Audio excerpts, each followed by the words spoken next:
Olá, boa noite a todos. Mohamed El Ghizlan. Mohamed El Ghizlan, se calhar não vos diz nada, e a mim também não dizia, até que há 4 anos, quando eu vivia em Marrakech e adorava conhecer mais a cultura marroquina, procurava sempre mais coisas sobre aquelas gentes, aquelas tradições, e nomeadamente sobre a arquitetura, porque eu estava fascinada com a construção em terra que lá havia. Encontrei um evento, um curso, uma espécie de oficina que ia haver às portas do deserto e era organizado por espanhóis. E eu decidi inscrever-me e na semana seguinte viajei durante uma noite até chegar a Mohamed El Ghizlan, que significa Planície das Gazelas, um nome que já vem de outros tempos e de outros tempos parecia também aquela terra. Era um lugar amarelo, assim amarelo torrado, cor de areia, fazendo lembrar o deserto. As casas eram todas de terra batida e como as ruas, terra pisada. Via-se muita areia, algumas palmeiras, não muitas, e o ar era quente, tórrido, soprava um vento do Saara. E nós, durante aquelas quase 3 semanas, iríamos aprender a arte da construção em terra, juntamente com os homens da região. Íamos ajudá-los na recuperação de um dos pórticos existentes e ao mesmo tempo, aprendíamos como fazer os tijolos de adobe, que eram depois secos ao sol, fazer as coberturas de cana, e trabalhávamos apenas durante a manhã. Acordávamos ainda de noite e íamos para a obra com os primeiros raios de sol, e ao fim da manhã tínhamos que nos recolher, porque já fazia muito calor, e deliciávamos com umas pizzas berberes feitas pelas mulheres dos homens com quem trabalhávamos.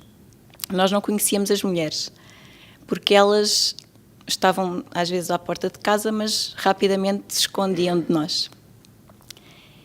E naqueles almoços de pizza berber, trocávamos histórias dos nossos países, aprendíamos da arija, que é o árabe marroquino, algumas palavras de berber. Eu ensinava-lhes algumas palavras de português também, a marroquinos e espanhóis. E num desses almoços, o mestre de obras, talvez a pessoa mais erudita lá, convidou-nos para o casamento da sobrinha. Convidou-nos, mas só às mulheres. Depois ele explicou-nos que os casamentos marroquinos duram vários dias e naquele dia eram só as mulheres que iriam estar presentes. A noiva ia receber e expor-se às mulheres da família e às mulheres da região. Nós ficámos contentíssimas, eu estava delirante com a ideia, mas de repente ficámos preocupadas porque não tínhamos roupa ali no meio do deserto quase para aquela ocasião e não queríamos fazer má figura.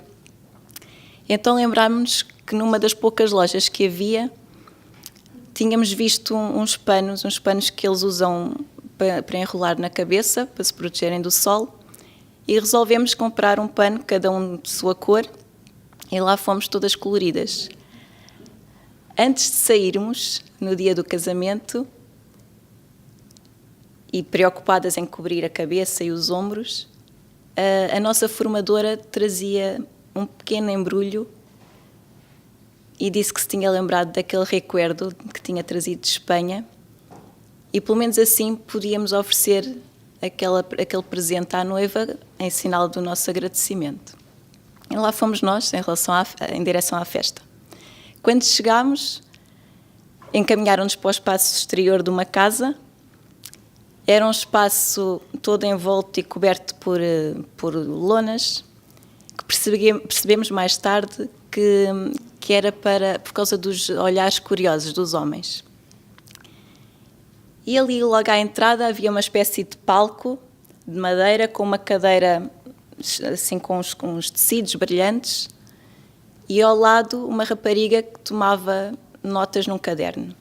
Rapidamente percebemos que ela apontava as oferendas que chegavam para a noiva. E nós, com o nosso pequeno embrulho, lá fomos, um pouco tímidas, e ela pegou assim no nosso embrulho, quase que desiludida, e colocou-o de lado, junto a uma pilha enorme de cobertores, de edredons, pequenos eletrodomésticos.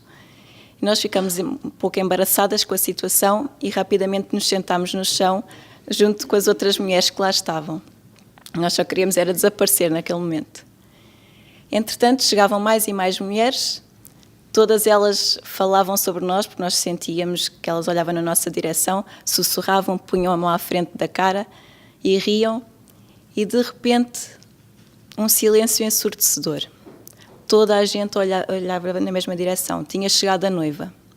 E a noiva vinha muito bem vestida, com um vestido vermelho de renda, com muitos brilhantes, com muitas joias, muito bem maquilhada, o cabelo muito bem arranjado no topo da cabeça, as mãos e os braços pintados com rena, e vinha com um olhar muito cabisbaixo.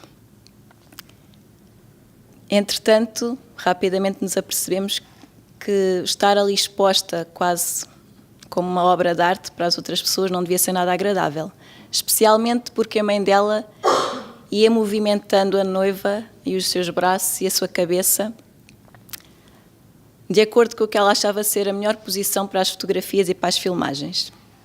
E a noiva de vez em quando olhava para cima como que a perguntar a alguém que a tirasse dali, a pedir a alguém. Entretanto, começou a música. Em todos os casamentos há música. E esta era bem alta e eu fiquei com uma enorme vontade de dançar.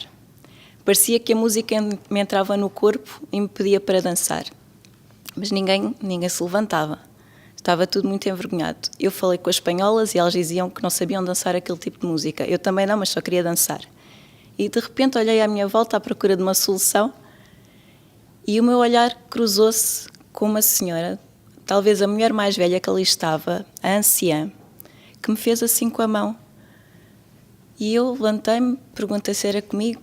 Ela confirmou, assinou que sim com a cabeça. E lá fui eu, mais envergonhada que nunca, porque agora toda a gente olhava para mim, inclusivamente a noiva, que esboçou um ligeiro sorriso, como que a perceber o que se ia passar. E quando cheguei ao pé da senhora, a senhora tinha assim a pele muito escura, curtida do sol. Lembro-me que tinha assim uns brinquinhos de ouro. Ela levantou-se com a ajuda de um cajado, assim um pau de madeira, e olhou para mim com um ar doce, fechou os olhos e começou a dançar ao som da música.